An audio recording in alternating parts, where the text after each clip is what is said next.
Hello friends, குவைத்தில் இருக்க எல்லா வெளிநாட்டவர்களுக்கும் ரொம்ப முக்கியமான ஒரு அப்டேட் வந்திருக்கு.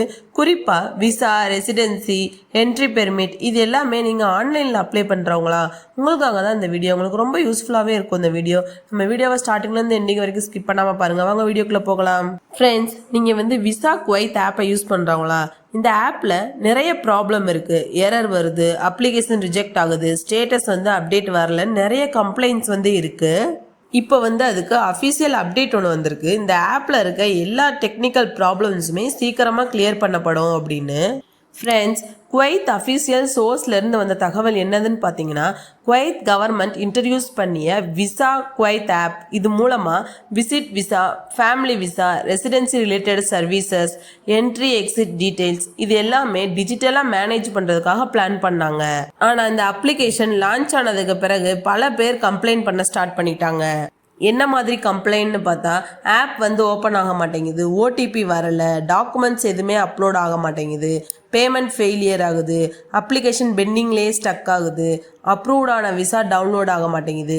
இது மாதிரியான நிறைய கம்ப்ளைண்ட் வர ஆரம்பிச்சிருச்சு. இதனால மக்கள் ரொம்பவே சஃபர் ஆயிட்டாங்க. எக்ஸாக்டா என்ன ப்ராப்ளம் இருந்துச்சுன்னு பார்ப்போம். சர்வர் ஓவர்லோடாக இருந்துச்சு. அதாவது ஒரே டைம்ல நிறைய பேர் யூஸ் பண்றதால இந்த அப்ளிகேஷன் ஸ்லோவாயிடுச்சு. நெக்ஸ்ட் பார்த்தீங்கன்னா டேட்டா மிஸ்மேட்ச் இஷ்யூ இருந்துச்சு. சிவில் ஐடி டீடைல்ஸ், அப்புறம் பாஸ்போர்ட் டீடைல்ஸ் இது எல்லாமே மேட்ச் ஆகலன்னு எரர் வந்துச்சு. நெக்ஸ்ட் பேமெண்ட் கேட்வே ப்ராப்ளம் வந்துச்சு. அதாவது அமௌண்ட் டெபிட் ஆனாலும் அப்ளிகேஷன் கம்ப்ளீட் ஆகல, அந்த ப்ராப்ளம் வந்துச்சு. அப்புறம் Arabic to English translation buck வந்துச்சு. ஆப்ஷன் செலக்ட் பண்ணும்போது ராங் டேட்டா சப்மிட் ஆகும். Next sponsor details update problem வந்துச்சு. அதாவது கஃபீல் இன்ஃபர்மேஷன் அப்டேட் ஆகாம அப்ளிகேஷன் ரிஜெக்ட் ஆகுது. இந்த ப்ராப்ளம்ஸ்னால விசிட் விசா, ஃபேமிலி விசா இது எல்லாமே டிலே ஆச்சு. இது மாதிரியான கம்ப்ளைண்ட்ஸ்லாம் வந்ததுக்கு பிறகு குவைத் இன்டீரியர் மினிஸ்ட்ரியும் அப்புறம் ஐடி டிபார்ட்மெண்ட்டும் அஃபீஷியலா அனௌன்ஸ் பண்ணியிருக்காங்க. என்னன்னு பாத்தீங்கன்னா, விசா குவைத் ஆப்ல இருக்கிற டெக்னிக்கல் ப்ராப்ளம் ஐடென்டிஃபை பண்ணி அதுக்கு ஸ்பெஷல் ஐடி டீம் போட்டு ஒர்க் பண்ணிட்டு இருக்காங்க.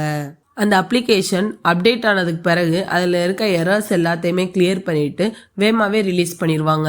யூசரோட எக்ஸ்பீரியன்ஸையுமே இம்ப்ரூவ் பண்ணிடுவாங்க. இதுல முக்கியமான விஷயம் என்னன்னு பார்த்தீங்கன்னா, ஆப்பில் ப்ராப்ளம் காரணமா விசா ரிஜெக்ட் ஆனா ஃபியூச்சர்ல அப்ளிகண்ட்டுக்கு எந்த ஒரு பனிஷ்மெண்ட்டும் கிடையாது. இதுதான் வெளிநாட்டவருக்கு பெரிய ரிலீஃப்.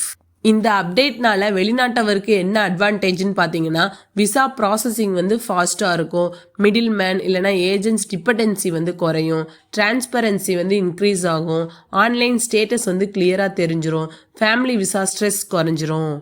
எஸ்பெஷலாக பார்த்தா ஃபேமிலி விசா வெயிட்டிங் பீப்புள், அப்புறம் விசிட் விசா எக்ஸ்டென்ஷன் பண்ணுறவங்க, நியூ ரெசிடென்சி அப்ளிகன்ஸ் இவங்க எல்லாருக்குமே இது ஒரு good news.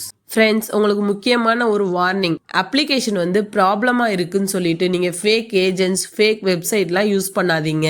Special visa offer இருக்கு, ஃபாஸ்டா அப்ரூவல் கிடைச்சிரும் அப்படின்னு சொன்னாங்கன்னா அது ஸ்கேமா தான் இருக்கும் கண்டிப்பா. ஃப்ரெண்ட்ஸ், அஃபிஷியல் அப்ளிகேஷன்ஸ் அப்புறம் கவர்மெண்ட் சேனலை மட்டும் ஃபாலோ பண்ணுங்க. ஃபேக் ஏஜென்ட்ஸ் எல்லாமே அவாய்ட் பண்ணிருங்க. அப்ளிகேஷன் அப்டேட் வரைக்கும் வெயிட் பண்ணுங்க ஃப்ரெண்ட்ஸ். ஆல்ரெடி அப்ளை பண்ணியிருந்தா கேன்சல் பண்ண வேண்டாம். ஏதாச்சும் நியூ அப்டேட் வந்தால் அஃபிஷியல் சோர்ஸ் செக் பண்ணுங்க. பாஸ்போர்ட் அப்புறம் சிவில் ஐடி டீடைல்ஸ் எல்லாமே கரெக்டாக வச்சுக்கோங்க. இந்த வீடியோ உங்களுக்கு ரொம்ப யூஸ்ஃபுல்லாக இருக்கும்னு நினைக்கிறேன். மறக்காம நம்ம சேனலை சப்ஸ்கிரைப் பண்ணிக்கோங்க. தேங்க்யூ.